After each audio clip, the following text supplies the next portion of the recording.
So kaganihang buntag miluwat og executive order mga kabombo si Mayor Raymond Garcia nga nagpahamtang og mga regulation sa mga kalihukan atol sa kapistahan ni Senior Santo Niño. Lakip na ang pagdili sa mga street parties aron masiguro nga luwas og hapsay ang pagsaulog sa sinulog sa dakbayan sa Sugbo karong January 18 o January 19.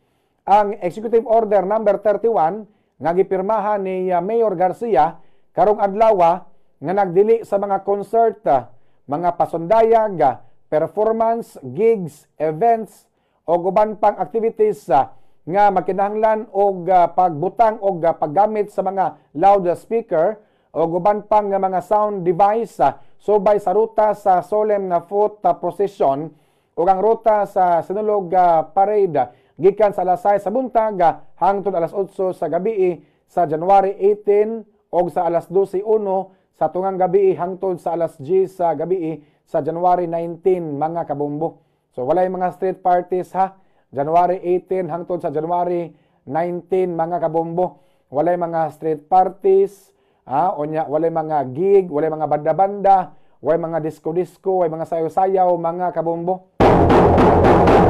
Onya, apan ang mga business establishment sa sulod sa prosesyon. Klarohon ako ang mga business establishments sa sulod sa prosesyon, ang parade route, mahimong mag-host, mag-organize, o magpahigayon sa bisan unsang nesgutan nga mga kalihukan lapas sa gidili. Lapas sa gidili nga panahon kung adunay special permit nga gi-issue sa Business Permit Licensing Office BPLO.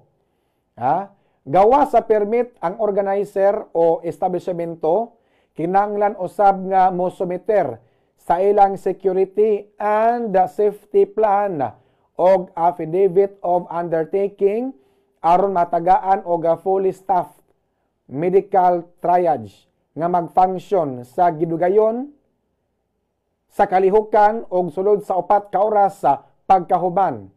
Kinahanglan usab nga dunay fully functional nga mga CCTV cameras sa hingpit nga operation o magsumiter og mga record dinhi kung gikinahanglan mga kabombo. Unya, sobay nini, liquor ban usab. Walay gitugutan nga mamaligya og ilimnon nga makahubog 200 ngadto sa 300 meters gikan sa ruta sa Sinulog Grand Parade mga kabombo. Kay kung daghan hubog manggod, dagang maoy, dagang samok. So walay gitugutan nga magtagay, walay gitugutan pod nga mamaligya og ilimnon nga makahubog 200 ngadto sa 300 meters gikan sa ruta sa Sinulog Grand Parade mga kabombo. So sa taas nga panahon gikan pag-pandemic mga kabombo, nahunong man to ang ato ang sinulog pag-pandemic. Nabalik ang sinulog pagka 2023 o 2024 didto pagyud sa SRP mga kabombo. Last nga nagsinulog unya diri sa ato ang naandan nga ruta kaniadto pagka 2020 pamanto mga kabombo. Way back 2020 mao to ang katapusan nga nagsinulog ta, nag-street dancing ta. Sinulog Grand Parade sa naandan nga ruta.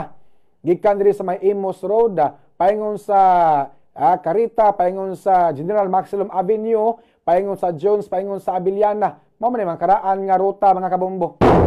200 ngadto sa 300 meters liquor ban diyang dapita mga kabombo. Pagka 2021, pandemic man, walay sinulog. Pagka 2022, bawal magyapon ang tapok-tapok, wala tayo sinulog. Pagka 2023, dito sa SRP.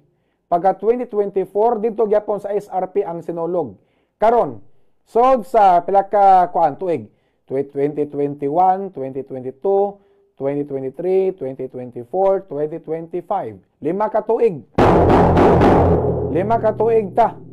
Mga kabombo nga wa ta magsinulog sa Abiliana. Ang Grand Showdown wala diha sa Abiliana. Karon ibalik sa Abiliana. Unya ang ruta sa Grand Parade ibalik sa daandan nga ruta. Akong napanangtawan ani nga mo-boom ang ekonomiya sa Sugbo, sa Cebu. Kay daghan mga gagmang negosyante ani ang makapahimulos gumikan kay minilyon nga mga deboto ni Senyor Santo Niño ang manganhi sa Cebu para magsinulog. Unya kana mga tawhana mangaon biya na. Mamalit ng mga pagkaon diri sa ato mga kaigsunan nga mga gagmay nga mga negosyante. Mamalit ng tubig, mamalit ng souvenir, mamalit ng sinulog t-shirt o uban pa. Mo nga buhi kayo ang ekonomiya diri sa Sugbo mga kabumbo. Sa nakalabang duha ka tuig dito sa SRP man to ang sinulog. Ang mga dagkong negosyante raman ang nakapahimulos ni adtong panahona. Karon kay gibalik sa daandan nga ruta diri sa downtown area, diri sa Abiliana ang atong sinulog mga kabombo. So at least makatabang ta sa mga gagmay negosyante nga mamaligya atol sa panahon sa kapistahan ni Senyor Santo Niño mga kabombo. Ang magtatu og hina, mamaligya og kalo, mamaligya og bululoy, mamaligya og souvenir, tubig, pagkaon ug uban pa mga gagmay negosyante nato. At least makakwarta po sila panahon sa kapistahan ni Senyor Santo Niño mga kabombo. Kay balikon ako, minilyon ka mga deboto ang mga ni sa Sugbo para magsinulog mga kabombo. Human og panagkot, human og simba Senyor sa Santo Niño, malakaw man na ari sa Colon, sa Jones, sa Abiliana, sa Mango, kay mo tan-aw man street dancing. Nya gutomon man ang mga tawhana, di mamalit gyud ang mga pagkaon. Pongko-pongko, barbecue, karinderya, fast food chain, ug uban pa at sa mahalinan gyud mga kabombo. Kunya kani mga business establishment og nagani mo so diha unya mangihi or mapagawa sa hugaw, tugutin ninyo. Kaya naman mo sa ruta sa Grand Parade. Dito sa SRP kaniadto, dito ta nagsinulog. Layo kayo ang portalit, layo kay tag kaihian mga kabombo. Bumintaha ning dirita sa ruta sa daandan kaniadto nga ruta kay daghan mag-establishment. So sa may tabo. Og ikaw kaihion ka, muhangyo ra ka diha sa business establishment nga muhangyo ka sa guardia, guard chief. Paihi ako bi, sud ko bi. Adi makaihi kadayon. At least makapagawas ka sa muang hugaw mga kabombo og dunay sugo lawas mga kabombo.